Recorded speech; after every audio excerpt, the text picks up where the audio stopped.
Hello YouTube, this is Matt Pullen, and once again it is time to dive into the subscriber submitted games pile. This game was submitted by David Nash, who's playing white in this game from the Heart and Mind Open, which, based on the time control in the PGN, 1 move in 3 days, is one of those internet correspondence style chess tournaments. So let's get right into it. Dave was playing white, and he played e4, his opponent played e5, and it goes into a Ruy Lopez. After b5, bishop e3, bishop c5, we have a Ruy Lopez Archangel variation, which is often characterized by this bishop coming to b7, and the bishops on adjacent diagonals pointing at white's king side. In the right type of position can be a very strong attacking tool. But also, I mean, the Archangel is an aggressive Ruy Lopez variation because Black is saying he doesn't want to have, after d6, this bad bishop inside the pawn chain, working from e7 or g7. He wants this bishop to be outside, participating in the fight for the center. And that can be a double-edged sword, because not only is the bishop on c5 giving white a tempo when he expands, as he always can do in the Ruy Lopez with c3 and d4. Not only is it giving a target for the c3 d4 expansion, but also sometimes the bishop can be helpful as a defender on the black king side. Moving on, well, white castled, and then d6 was played, and white played c3, which is a logical answer. After d6, the pawn on e5 is defended, and so knight a5 becomes a possibility, and white wanted to give the bishop a place to go in the event of knight a5. And also c3 is, can support, it takes away the b4 and d4 squares from black pieces, and it supports pawn to d4, which is a sort of standard pawn roller in the Ruy Lopez opening. But should white commit to d4 too soon, then we could have a black could profit from his bishop being outside the pawn chain by playing the bishop to g4. For instance, after c3, it's black's move. Say he plays knight f6 here, and then rook e1 and bishop b6. I mean, say he plays this. I don't know if these are if this is the theoretical main line, but should white play d4 right away, then the bishop can come out to g4, and this d pawn cannot move backwards, right? So white is already committed to having a pawn on d4. Now with the bishop g4, pinning the knight, we have this increase in tension on the dark squares. So this is why white, either he wants to maintain the option of playing d3 instead of d4, or he wants to spend a tempo on h3 just to prevent this bishop g4 move and then play d4. So if h3,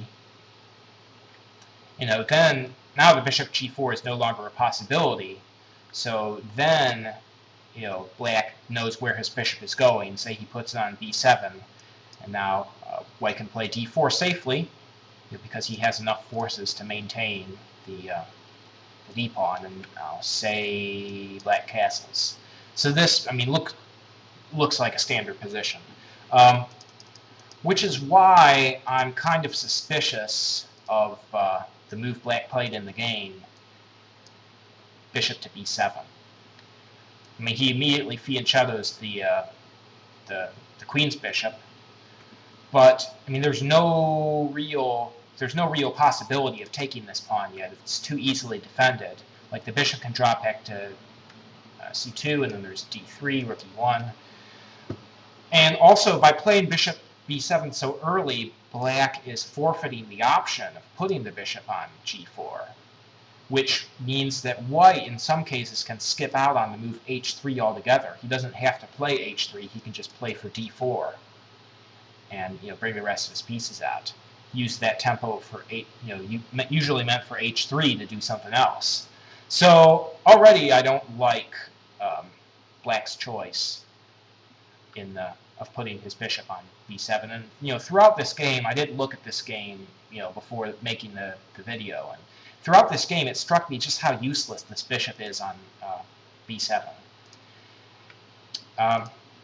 So white is playing d3 here, or David played d3.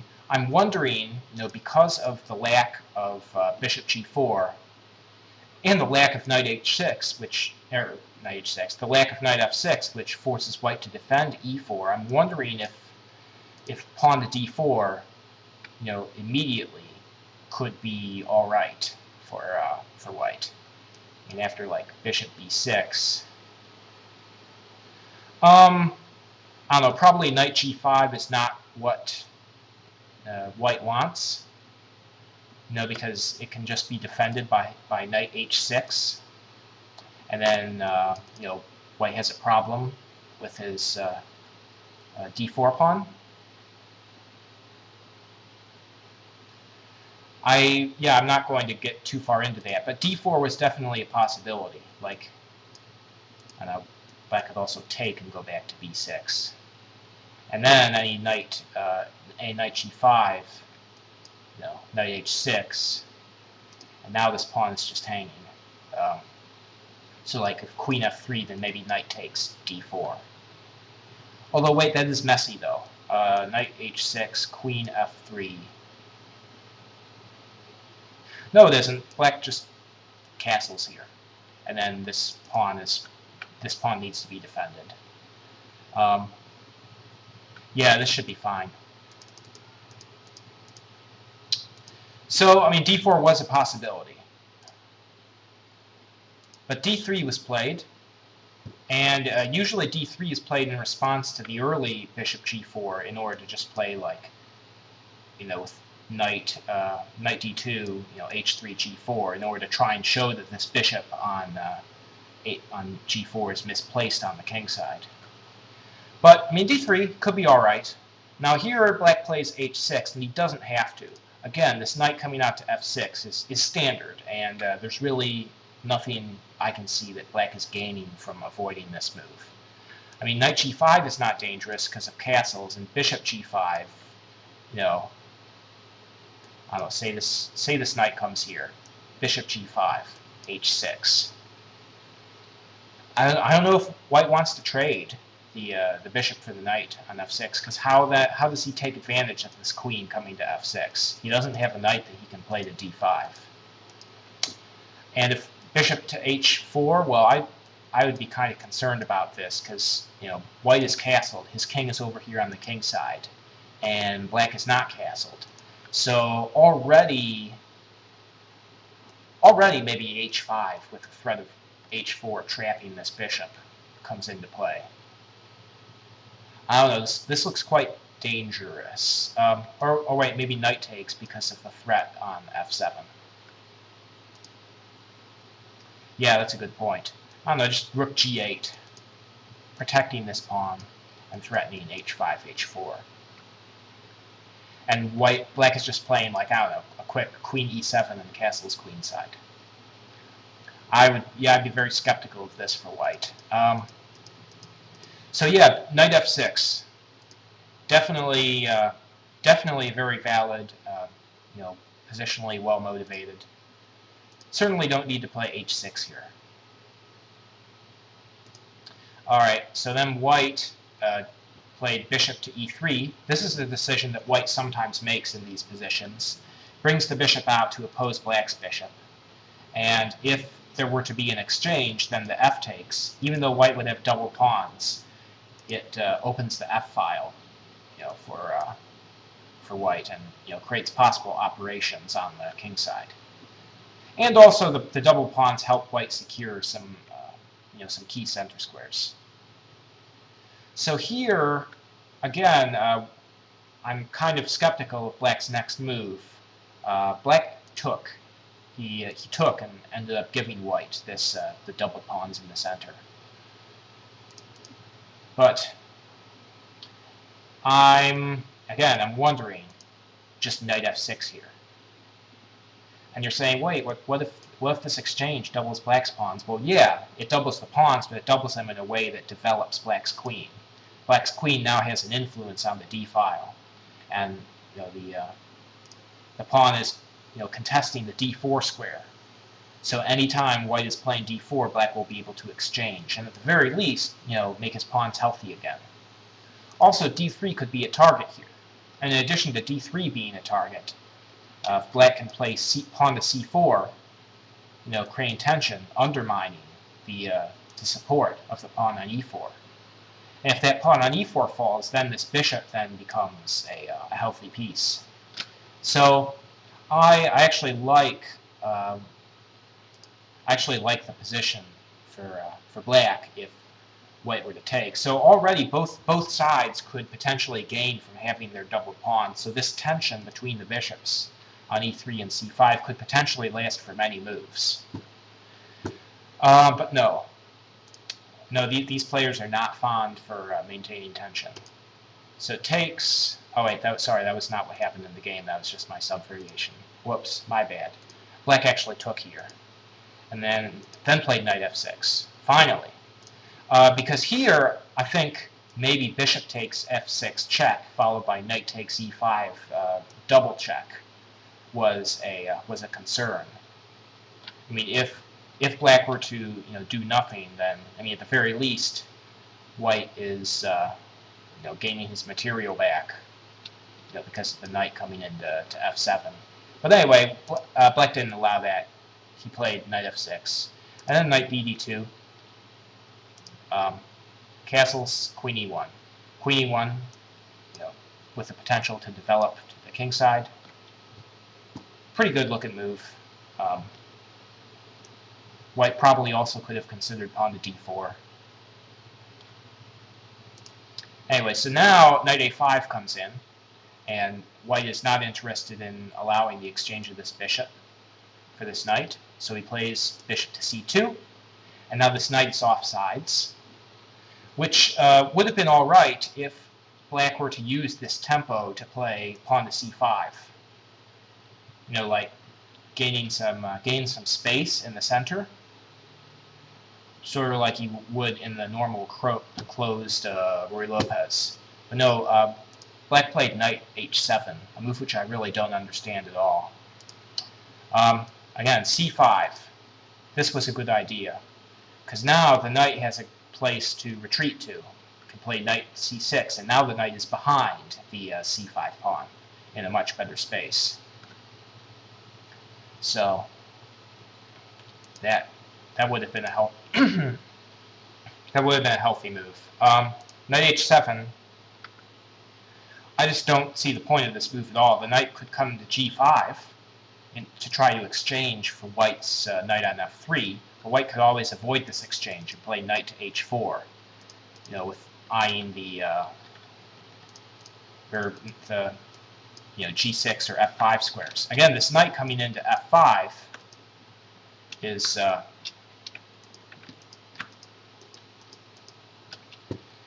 could be quite important, because in order to chase this knight off of f5, black would have to play pawn to g6, and that creates a lot of danger on these dark squares. So white plays pawn to b4. Again, this is pretty smart because it deprives black of the opportunity to play pawn to c5. Black has to play knight to c6. And now white could try to assert himself on the queen side by playing pawn to a4. But no, he does not. He doesn't do that. He actually asserts himself in the center by playing pawn to d4, which looks kind of strange. But this, this center really holds up well. Again, there's really no. Black is just, his pieces are just too poorly placed to contest the center. So queen e7. This is a good move. It's reinforcing this pawn on e5, and also maybe giving the knight a square to go to on d8. I don't know, maybe knight d8, maybe coming into e6, maybe supporting pawn to c5. Again, black would like it if white were to close the center, because then it would give him some time to rearrange his pieces. Providing he just doesn't get smushed on the king side in the process.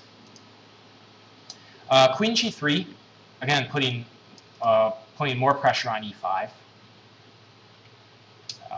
Also allowing this rook to possibly enter the game. Seems pretty good.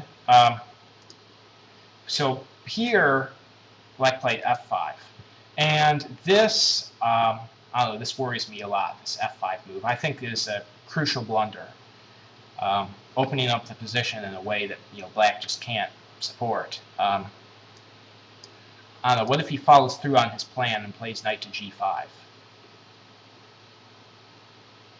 Well, there are some options here for white. He can. I don't think he wants to exchange, because it allows black's queen a chance to. I mean, any kind of a queen swap you'd think would be desirable for black.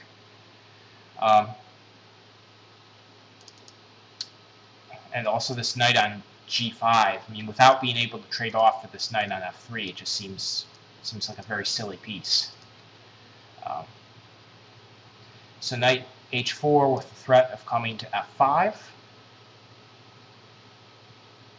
And then, let's see, what if black is playing g6 here in order to stop this knight from coming here?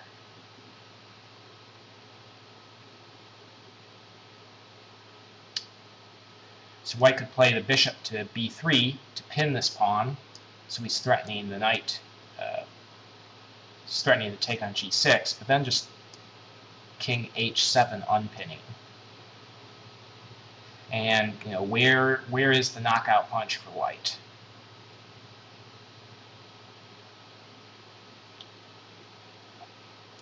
I don't know. Maybe knight g5 was a better defense than. I mean, you could just play the knight back to. f6, but then maybe knight h4.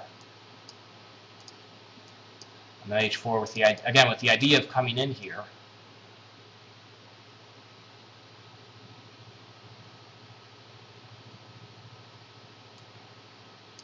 And then g6, wondering if there's some kind of a. Oh wait, just this, because it's pinned, right? Hitting the queen and also hitting this. There you go. That is your winning maneuver. So I don't know. Does bishop f5 to stop that have to happen? So then like a take and then takes, or does he rook take? I don't know. This looks promising either way for white, because he's going to double on the f file, and he has some real chances to attack black's king. So yeah, knight f6 is bad. So maybe knight g5 is what you want to play for black.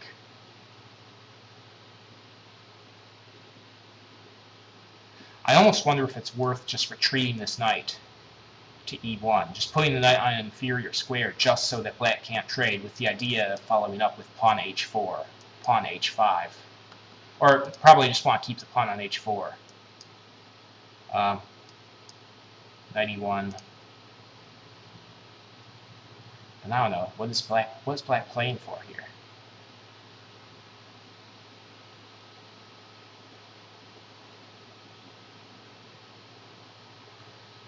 I don't know. Knight g5. It was worth looking into. Anyway, black played f5 in the game, which is just totally suicidal. Just permanently losing control over the g6 and e6 squares. And it's remarkable here how unable black is to deal with this diagonal. Black cannot. He doesn't have any pawns that can, establish themselves and cut this diagonal off, and it becomes a really, really big problem. Like here, even in this position, I mean, what in the game white is taking on f5, but what about just check?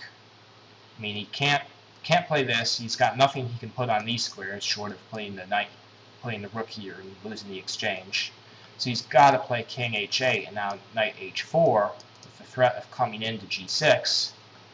And this is actually checkmate. Not only is it threatening a family fork, but it's also mate, right? So I don't know, black would have to play there, being willing to give up an exchange, if white plays this check. But white doesn't have to play that check and get his exchange. He can take here, right? Trying to exchange the rooks and then play knight to g6 check. I mean, black can't take because it's mate. So does he have to play like rook f8 in order to reinforce his rook? Then just rook f1. I don't know, this black, yeah, this has to be losing for black. It's just there's no way. So yeah, bishop b3 check right away was a winning move in this position, based on the total weakness of the b3 g8 diagonal as a consequence of playing f5. Again, this was a position where black shouldn't have been trying to do anything. His position is just so inferior that f5 is just creating more problems than it solves. So white decided to take on f5, which makes sense. I mean, why wouldn't you have a pawn here, contesting the two weak squares in black's position? And rook takes is impossible, right? Because the bishop is guarding this. Well, black played e4, and again, this would be the only possible line to try to justify the f5 sacrifice. I mean, is the goal that if white takes this, then black is capturing on d4, unleashing the bishop on b7 and threatening to come to e2 and fork white's king and queen? Is that the idea here, or just that maybe pin this knight and when it moves the e3 pawn is undefended? I don't know, but it just doesn't seem to work. Again, white just sort of called black's bluff and played knight takes pawn. Even if he didn't, again, this bishop b3 check and then knight h4 is quite strong. It's very strong, actually, because how is this guarded? You have to play rook f6. Now I think just knight h6 check, forcing this, and then pawn takes. And this is just close to total destruction for black. He's got to play this. And I don't know, white just seems to be winning material here. Like you could play rook f4, followed by rook f1, and then queen to sort of put this g7, sort of overwork this g7 pawn. Put the queen on h4, double the rooks, take on f6. Could also play like bishop f7 first if black is playing rook f8, just bishop f7, cutting off the rook from f6. Seems like a brutal winning plan. So again, bishop b3 check was playable there. Knight takes e4 was played, and now black played rook takes f5. Again, this clearly loses, but what else was there? I mean, knight takes d4. It's got to respect the threat of knight e2 check winning material. So what happens here? Just the simple e takes d4. Bishop takes. And now not bishop takes, I think just rook ae1, taking advantage of the pin on this bishop. So then black would have to play d5, right? To guard the piece that's pinned. And now just rook takes. Pawn takes, bishop check, king there, and knight h4. Again, winning material. So yeah, I mean, you would have to see this bishop b3 check and knight h4 idea in order to find any of those lines.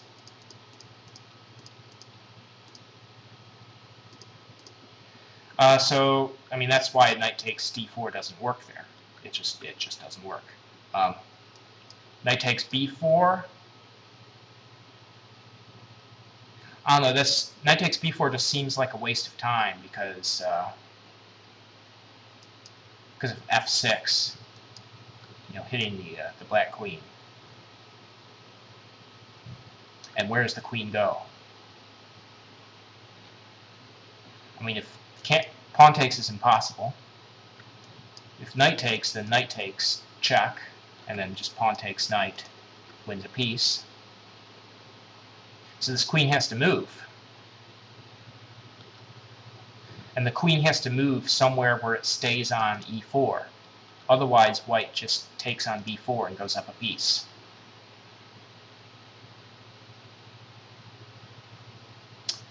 So, I don't know, does that mean he's got to play queen to... No, because of mate. Jeez. Anyway, yeah, black's just busted there. So yeah, black's idea of playing f5 and e4 just doesn't work in any way, shape, or form. After rook takes f5, which happens in the game, knight takes d6, unleashes an attack on f5. So then black takes the rook that's threatened and takes another piece with it. Rook takes f3. And here, I mean, the idea is, if white captures this rook, then black just takes on d6. So, like, takes and takes. And, black is not, what's material like? I think black has 2 pieces for a rook. I mean, white is still probably better here, but no, I think David found the best way. After rook takes f3, just queen g6. And again, it looks startling because black's rook, which was en prise, he's being allowed to take, exchange with check on f1. So temporarily, black is up a piece in this position, but there's checkmate on the table. Checkmate being threatened. Rook, queen takes h7. Queen supported by the bishop, and this rook is cutting off the f-file. And another threat maybe is knight takes bishop, or rook f7. No, rook f7 probably not, because queen takes e3. You don't want to be careful about giving your opponent a counterplay. Like moving this rook off of the back rank would lead to counterplay after queen takes e3, king f1, queen c1 check. It's messier than normal. Messier than it has to be, really. So here, how does black defend mate? He played knight f8. Now you might think, what if white just takes on f8? Well, this is not sufficient. If the queen or the rook takes, then because this knight is covering f7, queen h7 is mate. However, just king takes. And now, I mean, I don't see any checkmate for. I don't see a checkmate, and also if white tries just grabbing the bishop on b7, then there might be some problems after. Well, I don't know. Queen c1, king e2.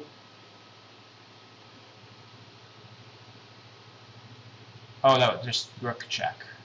Yeah, this is not necessary at all for white to go into. Instead, just bishop b3. Again, this killer move. Bringing another piece into the action. So really, all 4 of white's pieces are involved in the attack on black king. So it's It's one of the most attractive things about this game. So king h8, and then knight f7 check. And again, we see the windmill in action with the knight on f7 and the bishop on d3 giving discovered checks. So king g8, knight takes h6 check. Again, discovered check, and it's a double check, so there's only one move. There's king h8, knight f7 check, king g8, and queen h5. This move is good enough to win, but it was not precise. There's actually a forced checkmate here. Forced checkmate is bringing the knight to g5 check. Actually, is this a forced checkmate? Yes, because I was wondering if black can give up his queen to prevent checkmate. But no, after bishop takes, knight takes, there's queen mate. So anyway, yeah, black has to play his king to the corner. And now there's just this, it's very simple. Rook takes, check, and then mate. So, in the game, queen h5 was played, threatening to checkmate in the corner. And there's really nothing that can be done about this.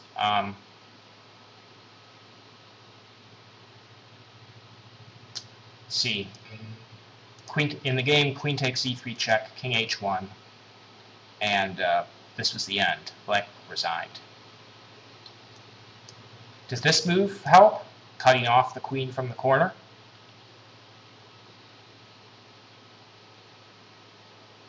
Not really. There's knight g5, giving discovered check, and then threatening to take here for mate. Because the knight on f8 controls that square, but the knight on h7 does not. So yes, this was why did I launch FileZilla? This was a user submitted game of chess. I hope you got something out of this discussion, and I will talk to you next time.